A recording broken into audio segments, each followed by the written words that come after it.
Progressive music has been around since the Beatles came along and started straying away from the conventional pop music, with them reinventing the soundscape and the meta of lyric writing.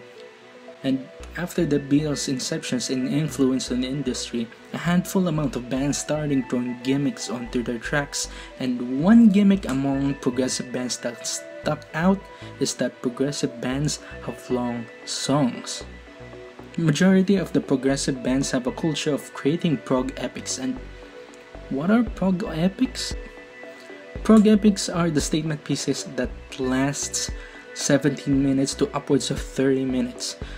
The reason for why bands create songs of this kinds of length is that creating a prog epic is generally an exercise of the band's virtuosity, writing, and composition skills to practically an inexhaustible extent. But some bands just went above and beyond in terms of length in writing and composing their songs.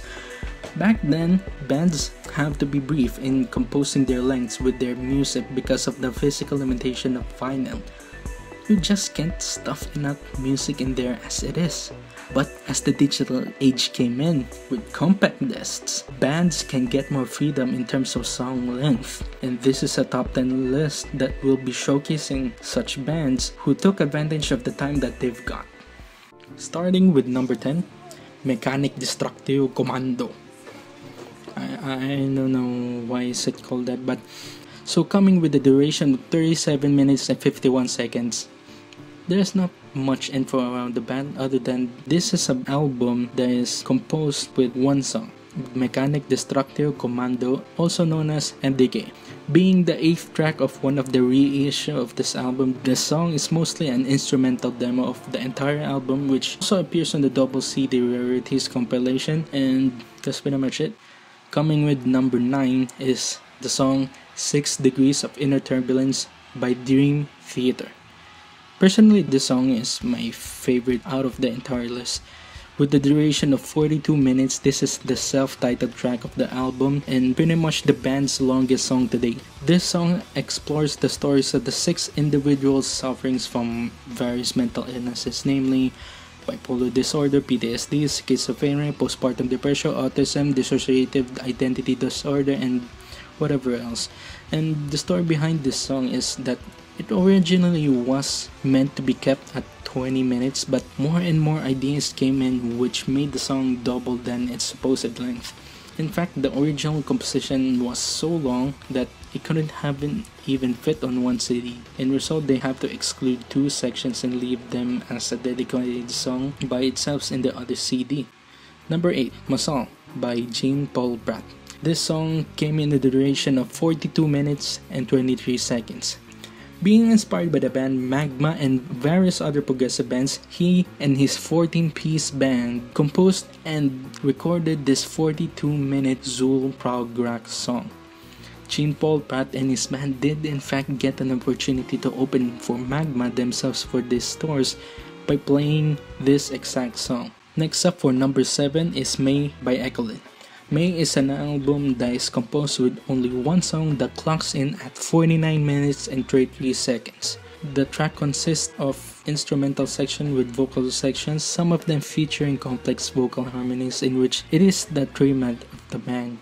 Coming up at number 6, The Ocean by Galleon. Hailing from the land of Sweden comes a galleon.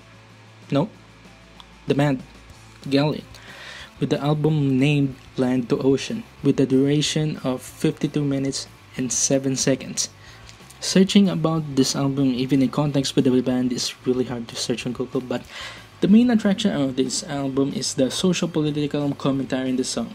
They discuss the workings of the real world, tend to favor either sweeping, veiled commentary or ultra-personal reflections in worldly themes. There are definitely quite a bit of filler soundscapes in the album, so take note of that. So we're at the top 5, Journey to the Center of the Earth by Rick Wakeman. This is my second favorite song out of the list, to be honest. This song is written by Rick Wakeman, best known as being the keyboardist of the progressive band Yes. This song tells the story about a person going through, the center of the earth. Being based off Jules Verne's 1864 novel, Journey to the Center of the Earth, we see into the perspective of Professor Lindenbrook, his nephew Axel, and their guide Hans, who follows a passage to the Earth's center originally discovered by an Icelandic alchemist. The piece is divided into 4 sections: the journey, recollection, the battle, the forest, with Wakeman himself writing all of the lyrics and narration in it. The album, including this song, was in fact a very expensive endeavor, with Wakeman selling several of his cars and amassing a lot of mortgage to fund the project itself. Number 4, With Emerald, written by Mike Oldfield. This song is the 13th studio album by multi-instrumentalist and songwriter Mike Oldfield, coming at the duration of the staggering length of 1 hour and 3 seconds. Like other songs in this list, this is an album that consists of only 1 track. But what sets this song apart is the story behind the creation of the track. It was known that Mike had several disagreements with Virgin Records, including feuds about his contracts, royalties, and the lack of effort in promotion towards his albums. In his 12th studio album, named Earth Moving, he had made an album that was a result of him listening to Virgin Records totally in regards of its musical direction. So that album specifically did have success in continental Europe, but received flack from his home country, England. As a revenge, Mike created an hour-long album that was composed of only 1 track, and that track wasn't split into any sections. This made Virgin Records jump to promote the album way harder to promote it on radio. He specifically made this song unidentifiable by a single theme so that the record label would be unable to pluck out the section and turn it into a single. Moral of the story is, make sure you don't sign yourself under unfavorable record labels. Coming up of number 3, Light of Day, Day of Darkness by Green Carnation. At the duration of 1 hour and 6 seconds, this album was composed, written, and arranged by founding member Terje Vikshai, also known as Short. Short inspiration for his track was largely inspired by the death of his daughter and dedicated to his son, Damel Alexander, whose baby voice appears a few moments into the song. The song combines many different instruments that are not commonly used in metal. There are over 600 different samples that were used in the editing process of the song in order to create an original soundscape. Here we are at number 2 with Dope Smoker by the band Sleep. I don't even know why I came by with this song on Spotify in the first place, but here we are.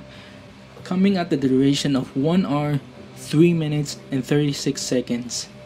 This song is about cannabis and something about Christian themes, I don't know. When writing the song, every writing and recording session that it took over 4 years for them to finish the track, only for it to be rejected by their record label because of themes around drugs. So moral is, don't do drugs. And finally, coming at number 1, The Great Barrier Reef by the band Bong Ripper.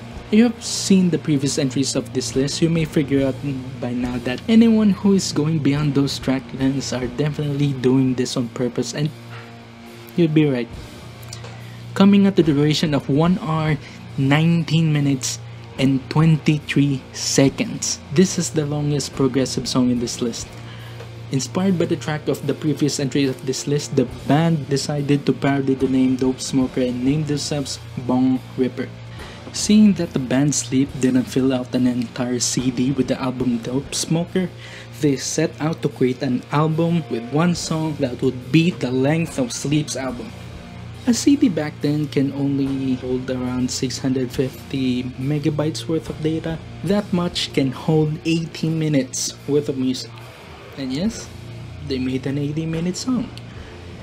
Being literally limited by technology, you practically don't want to make a longer song than this, you know? Well, at least during the year 2006.